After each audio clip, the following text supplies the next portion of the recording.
Hello friends, very good morning to all of you. Today I am going to teach you subject Maths of Standard 7. So let's start. Okay, so I will start here. Lesson number 13, exponent and powers. Okay, so what is exponent and power?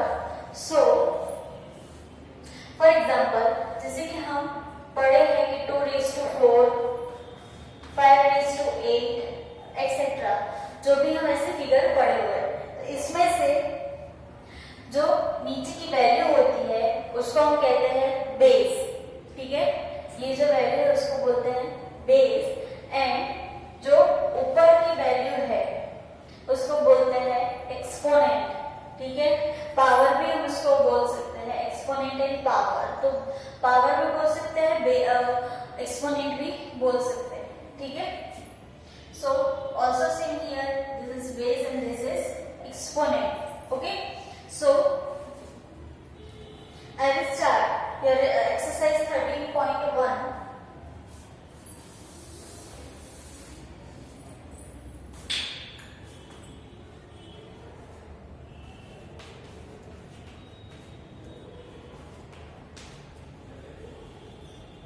In exercise 13.1, find the value of 2 raised to 6.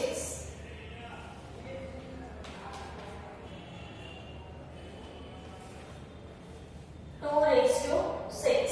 Okay, अब इसकी आपको value find out करनी है. कैसे आप find out करेंगे इसकी value? So 2 raised to 6. So 1, 2, 3, 4, 5. Okay, sorry 6. Okay, 6 time 2 2 लिख दिया हमने. नाउ 2 2 की पैर बना देने की. ठीक है, 2 2s are 4 into 4 into 4. तो 4 4s are 16. ठीक है, into 4. This is your answer. Okay. Next है 3 raised to 9 raised to 3. So उसका हम डायरेक्टली करेंगे. जैसे कि इसमें हमने क्या किया था, 2 2 की पैर बनाई. इसमें हम डायरेक्टली कर सकते हैं 9 raised to 3.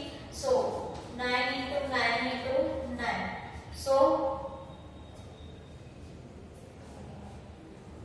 9 is 72.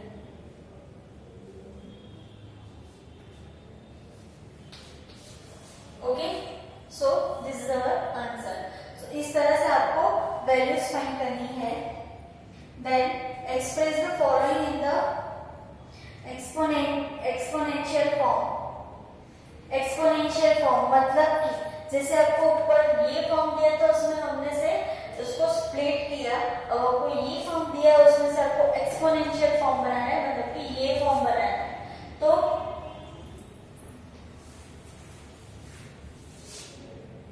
Question number 2, उसमें first question is given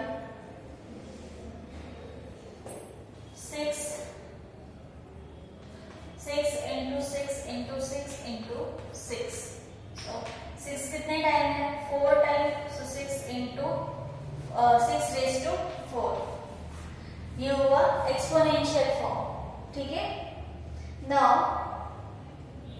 5 number 2 into 2 a into a. Okay, so 2 कितने टाइम है? 2 time. so 2 raised to 2 into a raised to 2. a भी 2 टाइम है. तो अलग अलग, यहाँ पर हमने अलग अलग क्यों लिखा? क्योंकि बेस अलग अलग है. यहाँ पे देखो 2 है तो 2 raised to 2, बट यहाँ पे a है तो ये बेस अलग हुआ, तो a raised to 2. ओके, तो इस तरह से आपको एक्सपोनेंशियल फॉर्म में कन्वर्ट करना है. Now question number 3. First is 512. इसको आपको कन्वर्ट करना है यूजिंग एक्सपोनेंशियल नोटेशन. ठीक है, एक्सपोनेंशियल नोटेशन. अब ये है बड़ी फिगर, इसको हमें इसको पता नहीं है कि ये किसका एक्सपोनेंशियल फॉर्म है. ठीक है, सो हम क्या करेंगे, इसको पहले जो फैक्टोरियल मेथड है उसके ऊपर से हम इसके फैक्टर्स निकाल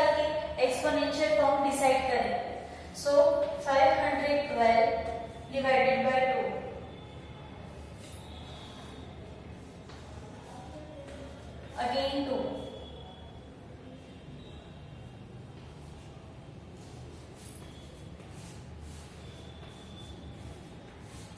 ये फैक्टोरियल मेथड है जो आपको आती है, इसमें कोई अलग कोई डिफरेंट मेथड नहीं है।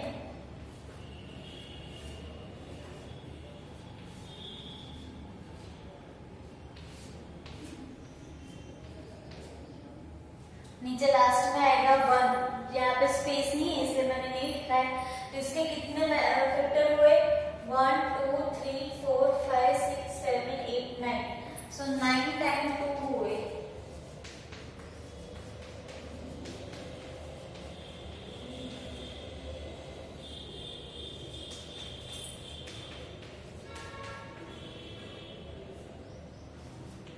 ओके, 9 टाइम 2 हुए तो 2 रेज टू 9, ये हुआ उसका एक्सपोनेंशियल फॉर्म। ओके,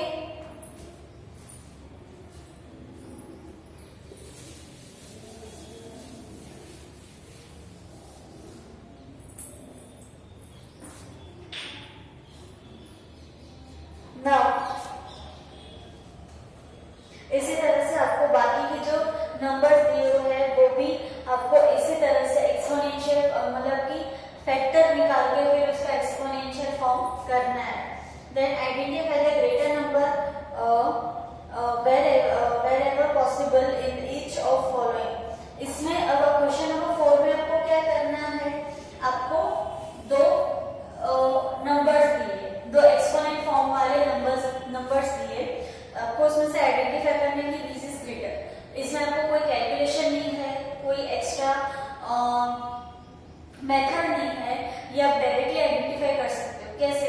तो जिसका एक्सपोनेंट, ठीक है, जिसका एक्सपोनेंट ग्रेटर है, बड़ा है, उसका वो नंबर ग्रेटर होगी।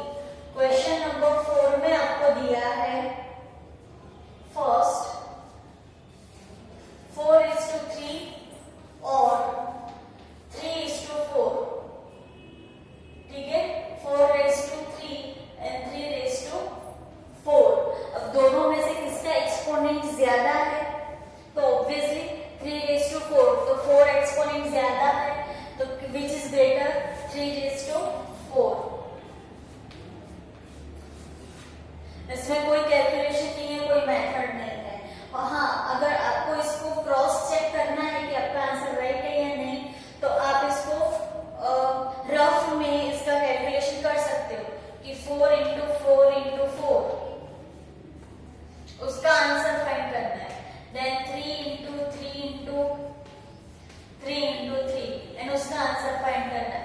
तो आप इसका आंसर फाइंड करोगे तो ये ग्रेटर आएगा, ठीक है, या आप इस तरह से क्रॉस चेक कर सकते हो। बट इसको आप डायरेक्ट आप आइडेंटिफाई इस तरह से कर सकते हो कि जिसका एक्सपोनेंट ग्रेटर है वो नंबर ग्रेटर होगा। नाउ नेक्स्ट है क्वेश्चन नंबर 5 है, as well as question number 3, ठीक है, प्राइम फैक्टर मेथड है जो हमने क्वेश्चन नंबर 3 में फाइंड आउट किया था ना, प्राइम फैक्टर मेथड से फाइंड करने के लिए, वही है क्वेश्चन नंबर 5 में।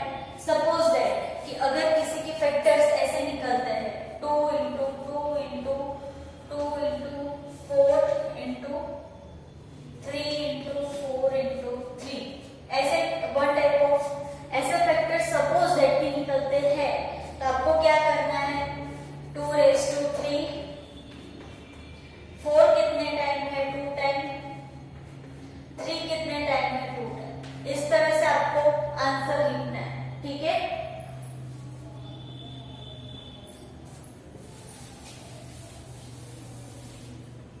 ना सिंप्लीफाई में क्या करना है? आपको जो भी एक्सपोनेंशियल फॉर्म दिया है उसको कैलकुलेट करना है। Okay, so first is 2 × 10⁻3, 2 × 1, 1 2 3, okay, so answer is 2000।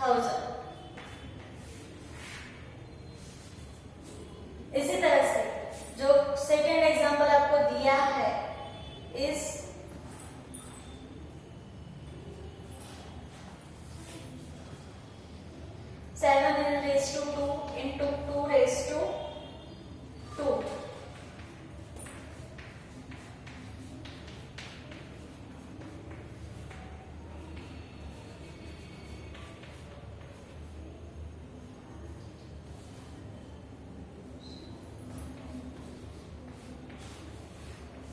Okay, so 196 your answer. इसी तरह से आपको सिंप्लीफाई करना है, उसके आंसर्स फाइंड करने हैं। नेक्स्ट है सिंप्लीफाई।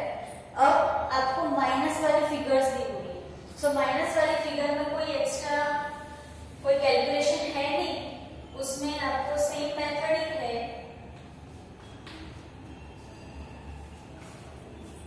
ओके, क्वेश्चन नंबर 7, तो उसमें क्या है, जैसे कि first is given -4 raise to 3, ठीक है। तो आप -4 इंटू -4 इंटू -4 करोगे तो 64 आंसर आएगा, ठीक है। 4 इंटू 4 इंटू 4, बट यहाँ पे आपको दिया है माइनस फॉर्म दिया है, तो एक नोट है यहाँ पे कि आपको जब भी जो भी फिगर माइनस फॉर्म में दी होती है उसका आपको एक्सपोनेंट देखना होता है। अगर उसका एक्सपोनेंट ऑड नंबर होता है, जैसे कि 1, 3, 5, 9, 7 ऐसे ऑड नंबर में होता है, तो आंसर माइनस में आएगा, ठीक है। हम मल्टीप्लिकेशन में पढ़े कि अगर मल्टीप्लिकेशन में दो फिगर है, माइनस माइनस है तो माइनस माइनस कट हो जाएगा, लेकिन अगर थर्ड फिगर भी माइनस है तो वो माइनस सिंपल रह जाएगा। यहाँ पे एक माइनस दूसरा माइनस कट हो गया, बट ये माइनस जो है वो रिमेन रहा, तो वो हमने यहाँ पे पुट अप किया, ठीक है। सो इसी तरह से आपको एक्सपोनेंट इन पावर चैप्टर में आगे भी एक्सरसाइज आएगी। ओके फ्रेंड्स, सो ये आपको सारी जो मैंने नोट्स समझाई है, आपको यहाँ पे एक्सरसाइज समझाई है, वो आपको अपने नोटबुक में नोट डाउन करनी है। So good bye friends, have a nice